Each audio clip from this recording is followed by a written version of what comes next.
جواب دے رہے ہیں۔ یہ سورۃ الانفال کے شروع میں ایک سوال ہوا تھا، یسألونک عن الانفال، کہ آپ سے انفال کے بارے میں خرج سوال کرتے ہیں، تو آپ کہہ دیجئے قل الانفال للہ والرسول، کہ انفال جو ہے یہ اللہ اور اس کے رسول کے لیے ہے۔ تو یہاں تفصیل کے ساتھ رب کائنات فرماتے ہیں وَعَلَمُوا، تم جان لو، تمہیں اس کا علم ہونا چاہیے، غور سے اس بات کو سن لو، انما غنمتم من شیء فان للہ خمسہ وللرسول ولذی القربى والیتامى والمساکین وابن السبیل۔ یہ جو مال غنیمت ہے نا، یہ فان للہ خمسہ وللرسول، اس کا پانچواں حصہ یہ اللہ اور اس کے رسول کے لیے ہے، وَلِذِي الْقُرْبَى قریبی رشتہ داروں کے لیے ہے، یتیموں اور مسکینوں کے لیے ہے، اور مسافروں کے لیے ہے۔ مال غنیمت کے حوالے سے پہلی لوگوں کے لیے یہ حلال نہیں تھا، لیکن یہ اللہ کے نبی صلی اللہ علیہ وسلم اور امت محمدیہ صلی اللہ علیہ وسلم کے لیے ان کو حلال کر دیا گیا۔ آگے اسی آیت میں وَمَا أَنزَلْنَا عَلَىٰ عَبْدِنَا يَوْمَ الْفُرْقَانِ، یوم الفرقان سے مراد کیا ہے؟ یوم التقى الجمعان، کہ جس دن دونوں جماعتیں آپس میں آگے پیچھے مقابلے کے لیے آئی تھی، جمع ہوئی تھی، اور اس سے مراد یہ معرکہ بدر ہے۔ بدر کے معرکے کے حوالے سے یہاں ذکر کیا جا رہا ہے۔ آپ جانتے ہیں غزوہ بدر 17 رمضان مبارک میں 2 ہجری میں یہ رونما ہوا تھا، تو یہاں سے مراد غزوہ بدر کا تذکرہ کیا جا رہا ہے۔ خالق کائنات رب ارض و سما فرماتے ہیں یا ایھا الذین آمنوا اذا لقیتم فئۃ، جب تمہارا مقابلہ ہو نا، آپس میں جنگ بندی ہو اور مقابلہ ہو، آمنا سامنا ہو، فاثبتوا، تو ثابت قدمی اختیار کرو، واذکروا اللہ کثیرا لعلکم تفلحون، اور پھر اللہ کا کثرت کے ساتھ ذکر کیا کرو، لعلکم تفلحون، تاکہ تم فلاح پا جاؤ، کامیاب۔ گویا کہ اصول جنگ کے جو اصول ہیں ان کو بتایا جا رہا ہے، اور ساتھ ہی فرما دیا وَأَطِیعُوا اللَّهَ وَالرَّسُولَ، اللہ اور اس کے رسول کی اطاعت اور فرما برداری کرو۔ گویا کہ یہ جنگ آداب کو بیان کیا جا رہا ہے۔ خالق کائنات رب ارض و سما فرماتے ہیں وَإِذْ زَيَّنَ لَهُمُ الشَّيْطَانُ أَعْمَالَهُمْ، اور جب ان کے لیے شیطان نے اعمال کو مزین کیا، وَقَالَ لَا غَالِبَ لَكُمُ الْيَوْمَ مِنَ النَّاسِ، اور کہا کہ آج کے دن لوگوں میں تم پر کوئی غالب نہیں آ سکتا، وَإِنِّي جَاعِلٌ لَكُمْ، میں تمہارے ساتھ ہوں۔ فَلَمَّا تَرَأَتِ الْفِئَتَانِ، جب اس شیطان نے اللہ کی جماعت کو دیکھا، فرشتوں کو دیکھا، نَقَصَ عَلَىٰ عَقِبَيْهِ، تو اپنے پہلوں کے بل پیچھے دوڑنا شروع کیا، اور قال انی بری منکم، اور کہا کہ میں تم سے بری ہوں، انی ارا ما لا ترون، جو میں دیکھ رہا ہوں نا وہ تم نہیں دیکھ رہے، جو مجھے نظر آ رہا ہے نا فرشتوں کی جماعت، وہ تمہیں نظر نہیں آ رہی۔ انی اخاف اللہ، میں اللہ سے ڈرتا ہوں، واللہ شدید العقاب، اللہ کی پکڑ بڑی سخت ہے۔ یہاں سے مراد سراقہ بن مالک جو ابھی مسلمان نہیں ہوئے تھے، ان کی شکل میں یہ شیطان بن کے آیا تھا، اور شیطان اس آدمی کی شکل میں آ کر کے منافقین اور مشرکین کو دلاسا دے رہا تھا کہ آج تمہارے اوپر کسی کا غلبہ نہیں ہوگا۔ گویا کہ ان کو ہلاشری کر رہا تھا، لیکن جب اس نے اللہ کی نصرت کو دیکھا، فرشتوں کے نزول کو دیکھا، تو پھر یہ دم دبا کر بھاگ نکلا اور کہا کہ تم جو میں دیکھ رہا ہوں وہ تم نہیں دیکھ رہے، جو مجھے پتا ہے تمہیں نہیں پتا کہ کیا ہونے والا ہے۔ گویا کہ یہ شکل سراقہ بن مالک جو بھی مسلمان نہیں ہوئے تھے، بعد میں جو مسلمان ہوئے تھے رضی اللہ تعالی عنہ۔ خالق کائنات رب ارض و سما فرماتے ہیں وَإِذْ لَهُمْ اسْتَطَعْتُم مِّن قُوَّةٍ وَمِن رِّبَاطِ الْخَيْلِ، لوگوں ان کے لیے قوت کو تیار کرو، تیر اندازی اور گھوڑ سواری، یہ ان کے لیے دشمن کے لیے تیار کر کے رکھو، کسی بھی وقت کام آنے والی ہے۔ وَأَلَّفَ بَيْنَ قُلُوبِهِمْ لَوْ أَنفَقْتَ مَا فِي الْأَرْضِ جَمِيعًا، یہ اللہ کا فضل ہے، اللہ اپنے فضل کا یہاں بیان کر رہے ہیں۔ اور معاملہ بھی یہ ہوا غزوہ حنین کے موقع پر نا، اللہ کے نبی صلی اللہ علیہ وسلم کے اصحاب میں سے کوئی بات کا تذکرہ ہو نکلا،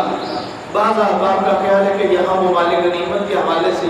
کچھ لوگوں نے اعتراض کیا کہ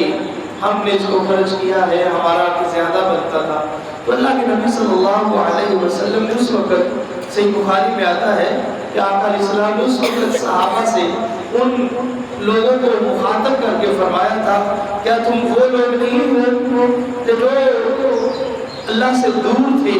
میری وجہ سے اللہ نے تمہارے اللہ کے قریب ہو گئے؟ کیا تم وہی نہیں ہو جو محتاج تھے، اللہ نے میری وجہ سے تمہیں غنی کر دیا؟ کیا تم وہی لوگ نہیں ہو جو راستہ بھٹکے ہوئے تھے، اللہ نے میرے ذریعے تمہیں سیدھا راستہ دکھا دیا؟ آگے سے یہ کہہ رہے تھے بلا کیوں نہیں اللہ کے نبی صلی اللہ علیہ وسلم، آپ کی وجہ آپ کے ذریعے سے ہی تو یہ ساری نعمتیں ملی ہیں. خالق کائنات رب عز و جل فرماتے ہیں یہ اللہ کی نعمت تھی، یہ اللہ کا کرم تھا کہ اللہ نے تمہارے دلوں میں محبت کو ڈال دیا تھا. وَغَرَّ لَوْ أَنفَقْتَ مَا فِي الْأَرْضِ جَمِيعًا، ساری زمینوں کے اندر جو کچھ ہے خرچ کر دیا جائے، مَا أَلَّفْتَ بَيْنَ قُلُوبِهِمْ، تم آپ ایک دوسرے کے دل میں محبت نہیں پیدا کر سکتے. یہ محبت کا پیدا ہو جانا، دلوں میں نرمی کا پیدا ہو جانا، یہ تو اللہ کی توفیق سے ہے، اللہ کا خاص کرم ہوتا ہے. وَلَٰكِنَّ اللَّهَ أَلَّفَ بَيْنَهُمْ، اللہ ہی ہے جو تمہارے دلوں میں الفت کو پیدا کرتا ہے. إِنَّهُ عَزِيزٌ حَكِيمٌ، وہی غالب حکمت والا ہے. خالق کائنات رب عز و جل فرماتے ہیں اس قرآن کے اصول کو کہ یا ایھا النبی حرض المؤمنین، اے نبی ان مومنوں کو قتال کے لیے تیار کرو، اس لیے کہ یکن منکم 20، اگر یہ تم میں سے 20 آدمی ہونا، صابرون یغلبوا مئتین، یہ صبر کرے نا تو پھر 200 کے 20 آدمی گویا کہ 200 پہ بھاری ہوں گے. وَإِن مِّنكُم مِّئَةٌ يَغْلِبُوا أَلْفًا مِّنَ الَّذِينَ كَفَرُوا بِأَنَّهُمْ قَوْمٌ لَّا يَفْقَهُونَ، اگر یہ 100 ہو تو 1000 کافروں کے اوپر یہ مسلمان وزنی ہوں گے، بھاری ہوں گے. الآن اب خفف اللہ نے اس کو ہلکا کر دیا. وَعَلِمَ أَنَّ فِيكُمْ ضَعْفًا، اور اللہ نے جان لیا کہ تمہارے ایمان کے اندر کمزوری آ چکی ہے. اب وہ ایمان، وہ جذبہ، وہ ایمانی قوت نہیں رہی. اب یہ اللہ رب العزت کا اصول یہ ہے کہ فَيَّكُمْ مِنْكُمْ مِئَةٌ صَابِرَةٌ يَغْلِبُوا مِئَتَيْنِ، اگر 100 آدمی ہو تو وہ صبر کرنے والا ہو تو 200 کے اوپر بھاری ہوگا. وَيَّكُمْ مِنْكُمْ أَلْفٌ، 1000 ہے، يَغْلِبُوا أَلْفَيْنِ بِإِذْنِ اللَّهِ، اللہ کے حکم سے یہ 2000 کے اوپر بھاری ہوگا. ان الذين آمنوا وهاجروا وجاهدوا بأموالهم وأنفسهم في سبيل الله، اللہ رب العزت ان لوگوں کا تذکرہ کرتے ہیں، یہ وہ لوگ ہیں جو ایمان لائے، جنہوں نے ہجرت کی اور جہاد کیا، بأموالهم اپنے مالوں کے ساتھ، اپنے جانوں کے ساتھ اللہ کے راستے میں. والذین آووا ونصروا، جنہوں نے جگہ دی اور مدد کی. گویا کہ انصار اور مہاجرین دونوں کا تذکرہ ہے. اولئک بعضهم اولیاء بعض، آپس میں بعض ایک دوسرے کے مددگار ہیں، دوست ہیں. اللہ رب العزت ان لوگوں کا تذکرہ کرتے ہیں. آگے پھر تفصیل کے ساتھ انہی لوگوں کا، لیکن ساتھ ان کے لیے فرما دیا اولئک هم المؤمنون حقا، یہی وہ لوگ ہیں جو اللہ کے اوپر ایمان لانے والے ہیں، ہجرت کرنے والے ہیں، اللہ کے راستے میں جہاد کرنے والے ہیں، دوسروں کی مدد کرنے والے ہیں. ان کے بارے میں گواہی دے دی اولئک هم المؤمنون حقا، یہ ہے حقیقت میں مومن. لہم مغفرت، ان کے لیے مغفرت بھی ہے، بخشش بھی ہے. ورزق کریم، اور اللہ نے ان کے لیے رزق کریم کا وعدہ کیا ہے. آگے سورۃ توبہ ہے. سورۃ توبہ کے 2 نام ہیں، ایک تو سورۃ توبہ ہے اور ایک اس کا دوسرا نام سورۃ برات بھی ہے. یہ وہ سورت ہے جس کے شروع میں ابتدا میں بسم اللہ نہیں ہے. اس کی وجہ اور سبب کیا ہے؟ اس لیے 2 سبب ہیں، ویسے تو اور بھی سبب ہے لیکن 2. ایک تو یہ اس کا موضوع جو چلا آ رہا تھا وہی پچھلی سورت کا اس کا موضوع ہے، اس لیے اس میں درمیان میں بسم اللہ کو لیں. اور سب سے اہم وجہ یہ ہے کہ اللہ کے نبی صلی اللہ علیہ وسلم نے یہاں بسم اللہ لکھنے کا حکم نہیں دیا، اس لیے صحابہ نے لکھی نہیں ہے اور قرآن میں موجود نہیں ہے. اللہ اکبر. خالق کائنات رب عز و جل فرماتے ہیں جب اللہ رب العزت نے یہ سورت کا ایک مطلب اور یہ بھی ہے کہ وَأَذَانٌ مِّنَ اللَّهِ وَرَسُولِهِ إِلَى النَّاسِ يَوْمُ الْحَجِّ الْأَكْبَرِ أَنَّ اللَّهَ بَرِيءٌ مِّنَ الْمُشْرِكِينَ کہ جب حج اکبر کا حکم دیا گیا نا تو حضرت آپ جانتے ہیں کہ 9 ہجری کو حضرت ابوبکر صدیق رضی اللہ تعالیٰ کو امیر حج بنا کر بھیجا گیا تھا، اور اس کے بعد حضرت علی رضی اللہ تعالیٰ عنہ کو یہ آیات جب ان کا نزول ہوا، یہ پیغام دے کر رب کائنات نے ان کو بھیجا تھا کہ جاؤ یہ اعلان کر دو کہ ان اللہ بریء من المشرکین، اللہ رب العزت مشرکین سے برات کا اعلان کرتا ہے۔ اور یہی وہ صورت ہے جس کے بارے میں یہ حکم ہے کہ یا ایھا الذین آمنوا انما المشرکون نجس، اے ایمان کا دعویٰ کرنے والوں یقیناً مشرک یہ نجس ہوتے ہیں، پلید ہوتے ہیں۔ اب فلا یقربوا المسجد الحرام بعد عامہا، یہ بھی اعلان تھا کہ آج اس سال کے بعد یہ مشرک مسجد حرام کے قریب نہیں آ سکتے۔ اللہ اکبر، یہ گویا کہ اعلان برات کیا جا رہا تھا، لیکن ساتھ ہی خالق کے کائنات رب ارض و سما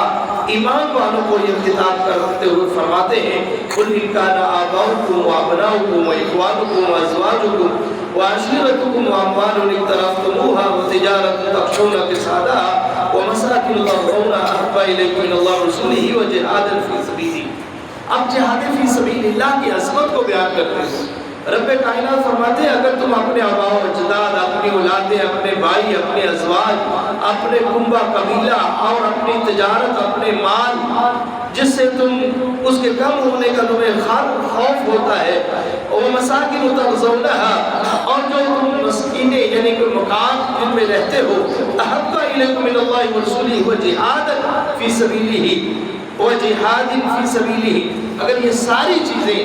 یہ اللہ اور اس کے رسول اور جہاد فی سبیل اللہ سے یہ تمہارے بڑھ گئی، فتربصوا حتی یأتی اللہ بامرہ، پھر اللہ کے امر، اللہ کے عذاب کا انتظار کرو۔ گویا کہ سارے عزیز و اقارب، ساری نعمتیں، ان سے بڑھ کر اگر تمہارے دل میں محبت ہوگی وہ اللہ اور اس کے رسول کی محبت ہوگی اور جہاد فی سبیل اللہ کی محبت ہوگی۔ رب کائنات نے غزوہ حنین کا تذکرہ کیا ہے، لقد نصرکم اللہ فی مواطن کثیرہ، کہ اللہ نے تمہاری بڑے موقعوں پہ مدد کی تھی، لیکن یوم حنین، غزوہ حنین کے موقع پر بھی اذ اعجبتکم وکثرتکم اللہ فلم تغن عنکم شیئا وضاقت علیکم الارض بما رحبت، یہ وہ موقع تھا جب مسلمانوں کی تعداد بھی زیادہ تھی اور مسلمانوں نے تعداد کے اوپر انحصار کیا۔ رب کائنات فرماتے ہیں جب تم نے کثرتکم، کہ جب تم نے اپنی کثرت پہ تمہارے اندر یہ بات آ گئی کہ ہم تمہاری تعداد زیادہ ہے، فلم تغن عنکم شیئا، تو تمہاری کثرت نے تمہیں کوئی فائدہ نہیں دیا۔ گویا کہ مدد ہوتی ہے تو وہ اللہ کی طرف سے ہوتی ہے، یہ افراد کی قوت نہیں ہوتی، افراد کی وجہ سے یا کسی اسلحے کے اوپر نہیں ہے۔ مسلمان کا یقین ہوتا ہے وہ اللہ کے اوپر ہوتا ہے، اللہ پہ بھروسہ کرتے ہیں۔ رب کائنات نے اسی وقت فرما دیا فلم تغن عنکم شیئا، تمہارے اوپر یہ کثرت نے تمہیں کوئی فائدہ نہیں دیا، وضاقت علیکم الارض، وہ زمین تمہارے اوپر تنگ ہو گئی تھی۔ پھر اللہ رب العزت کی طرف سے مدد آئی، ثم انزل اللہ سکینتہ علی رسولہ وعلی المؤمنین، پھر اللہ رب العزت نے اپنے بندوں کی مدد کی، سکونت کو، سکینت کو نازل فرما دیا اپنے بندوں کے اوپر، مومنوں کے اوپر اور رسول کے اوپر۔ آگے رب کائنات نے یہود و نصارہ کے وہ مشرکانہ عقیدے کا رد کیا ہے، وقالت الیہود عزیر ابن اللہ، یہود کہتے ہیں یہ عزیر اللہ کے بیٹے ہیں، وقالت النصارى المسیح ابن اللہ، عیسائی کہتے ہیں کہ عیسیٰ علیہ السلام اللہ کے بیٹے ہیں، ذالک قولہم بافواہہم، اللہ فرماتے ہیں یہ تو ان کی آپس میں منہ کی یہ باتیں ہیں، حقیقت میں ان کے ساتھ کوئی تعلق نہیں ہے۔ اتخذوا احبارهم ورهبانهم اربابا من دون اللہ والمسیح ابن مریم، یہ وہ لوگ ہیں جنہوں نے اپنے وڈیروں کو، اپنے سرداروں کو اللہ کے علاوہ الہ بنا لیا تھا۔ مسند احمد کی روایت ہے، جامع ترمذی کے اندر بھی یہ موجود ہے کہ اللہ کے نبی صلی اللہ علیہ وسلم نے جب اس آیت کو پڑھا نا تو عدی بن حاتم ابھی مسلمان نہیں ہوئے تھے، کہنے لگے یا رسول اللہ محمد صلی اللہ علیہ وسلم، ہم تو نہیں اپنے الہوں کو، اپنے بڑوں بزرگوں کو، اپنے پیشواؤں کو اللہ تو نہیں مانتے۔ تو اللہ کے نبی صلی اللہ علیہ وسلم نے فرمایا عدی کیا حاتم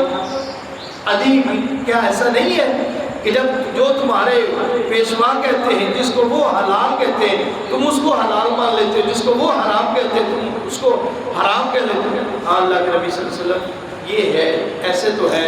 جو وہ حرام کہتے ہیں ہم اس کو حرام مان لیتے ہیں۔ تو اللہ کے نبی صلی اللہ علیہ وسلم نے فرمایا یہی تو اس سے مراد ہے۔ خالق کائنات رب ارض و سما فرماتے ہیں، آگے ان لوگوں کا تذکرہ ہے اور ان میں بالخصوص حضرت ابراہیم، حضرت ابو بکر صدیق رضی اللہ تعالیٰ وہ غار کا واقعہ، جب اللہ کے نبی صلی اللہ علیہ وسلم اللہ کے امر، اللہ کے حکم سے لوگوں کے ایک جنجال سے نکل کر گئے تھے اور یاسین کی تلاوت، سورۃ یاسین کی تلاوت کرتے ہوئے ان لوگوں کے پاس سے گزرے تھے، جب لوگوں نے نعوذ باللہ قتل کرنے کا ارادہ کیا تھا اور تلواریں بے نیام پکڑی ہوئی تھی کہ جو ہی یہ محمد صلی اللہ علیہ وسلم اٹھے گا ہم ان کو قتل کر دیں گے، تو اللہ کے نبی صلی اللہ علیہ وسلم نے حضرت علی رضی اللہ تعالیٰ کو اپنے بستر کے اوپر سونے کا حکم دیا اور آپ قرآن کی تلاوت کرتے ہوئے سورۃ یاسین پڑھتے ہوئے کافروں کے پاس سے اس طرح گزر گئے جیسے وہ اندھے ہو گئے تھے، ان کو کوئی نظر نہیں آ رہا تھا۔ اللہ کے نبی صلی اللہ علیہ وسلم نے ابو بکر صدیق رضی اللہ تعالیٰ کو ساتھ لیا، تو جب وہ ڈھونڈتے ڈھونڈتے غار میں پہنچ چکے تھے تو